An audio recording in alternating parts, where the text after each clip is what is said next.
yield the floor to Dan Ryan, and I want to please share your story. Dan. Thank you. First of all, it's very exciting to be here.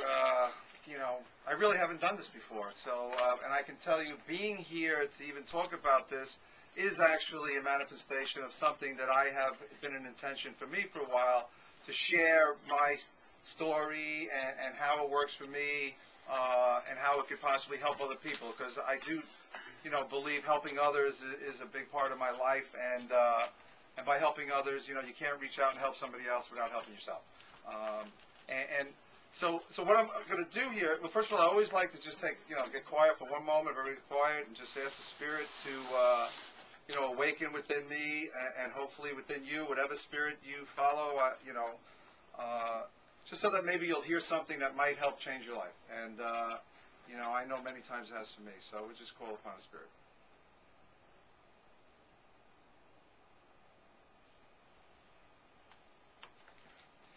And so again, the agenda for tonight, what I'm going to do, I have some notes, just to keep me in focus here. What we're really going to do is go through, first of all, what we're going to cover tonight in no way will be able to cover the whole process that is involved in the process. That is really an exhaustive study. I have a lot of material for that I've been saving up over the years. But we're going to try to cover the process in general so that you will get a basic outline of how the process works. And in order to do that, what I'm going to do is I'm going to tell you a little bit about myself, who I am, where I came from, what happened to me, and then share some success stories that have happened through, you want to call it, when I was doing it, I didn't know anything about the name, the law of attraction. Trust me. I didn't know anything about the secret. Okay, I didn't know any of those things. But I can tell you when the secret came out, it was no secret to me. Because I had been pretty much following that path, and a lot of my path came from Napoleon Hill and Think and Grow Rich. And when I re-listened to the tapes again, to preface, it's amazing how much in the beginning of that he talks about the secret. The secret is. So, but again, somebody took that process and turned it into a very, very good commercial venture that has worked very well for them. So we're going to go through some of my sex story. That's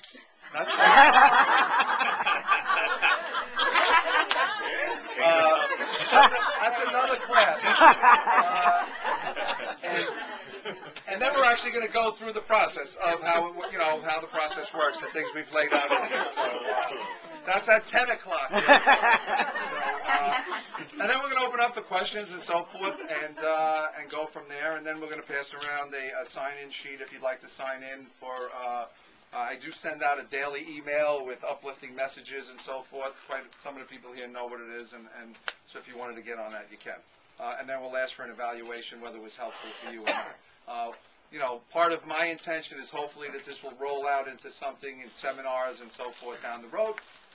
And either way, we'll just see where that goes. That's an intention for me. But first of all, my path, okay? I am a firm believer in, mostly all of our lives, it stems from the childhood and our family and our friends, where you grow up. And we basically are taught certain things of what life is about, whether it is you have to win, it's all about getting and things like that. So, and I was typical of a lot of people I knew at the time. I was into sports and had a very strong desire to win. I had to win, and I had a lot of success at it as a child, a teenager, and so forth. That's where I was at. That's what I wanted. School was secondary to me, things that I could understand in class and so forth. Studying, I had no use for studying. So it was all about winning. That's where I was at. And you know what? I was pretty successful as an athlete and won quite a few things. So. And I do believe, not knowing how the process works and how focus and intention works and all that stuff, just happened to come naturally to me to think.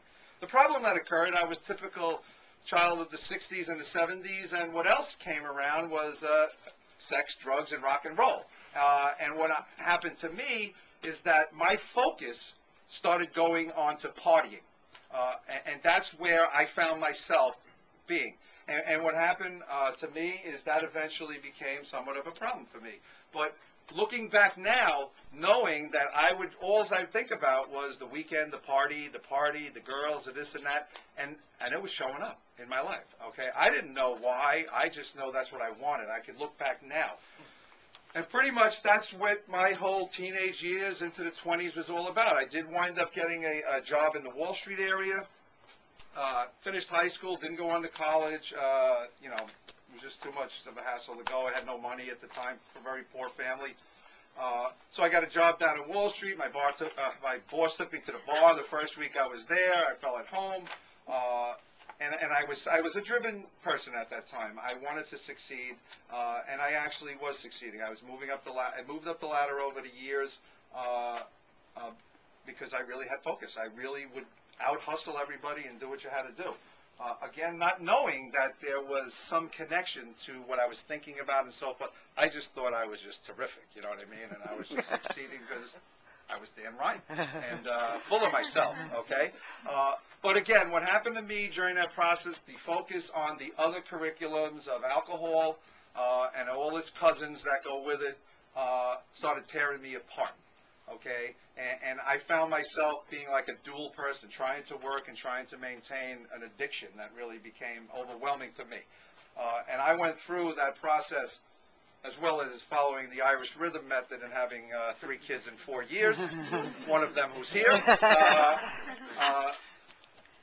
Just became obsessed with that type of thing. And it wound up destroying my business career, which I actually had moved up the ladder, but it just became overwhelming for me. And eventually what happened was, in my early to mid-30s, I literally became a mess, a real mess, to the point where I couldn't even maintain my job anymore, my marriage. Everything started falling apart. All I could think about was drugs or alcohol, and that's all I focused on. And the more I focused on it, the more it came, okay? And then also with that came physical addictions and so forth. So I wound up in let's see, the first time I tried to get myself together, it never happened. So it basically took a couple of times, and then in 1987, okay, to speed along, I wound up in the streets. Okay, so I lived in the streets of all of 1987 and wound up in a homeless shelter up in Graymore, okay, as a result of what had happened to me.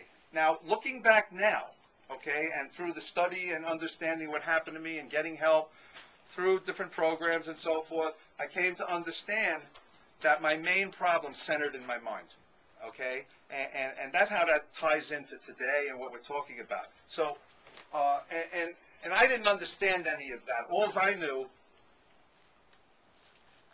was that I had destroyed my life, had lost my children, lost everything, lost all my self-worth, everything about myself, and was laying there pretty much in the gutter, and I couldn't figure out how this happened to me.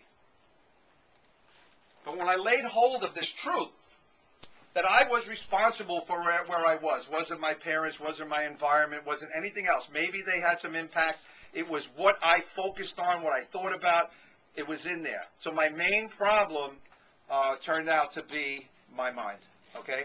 Now, the beauty about that, which I always like to say, is out of every adversity, there is a seed of equal or greater opportunity awaiting you, no matter what bad thing happens to you. So my biggest collapse turned out to be my greatest achievement, because it's turned my whole life around. Because of that problem, I started seeking and to try to find out how I could become a better person, how I could change my life around. I had no idea of what the secret was, what the law of attraction was, what anything was. But I went on a mission, okay? I was able to put aside the consuming of the things, so that wasn't becoming a problem. And I really literally just went about figuring, I just started reading everything, okay? Road Less Travel, Ogmandino books, scriptures, big book, all the different things that I needed to do, and I just became obsessed. People used to say to me, what the hell has happened to you? I think you got hit in the head with a Bible. and I'd be like, you know what? I'd rather be hit in the head with a Bible than be where I was before. So just be happy. I'm changing my life. And what happened was, my life started getting better.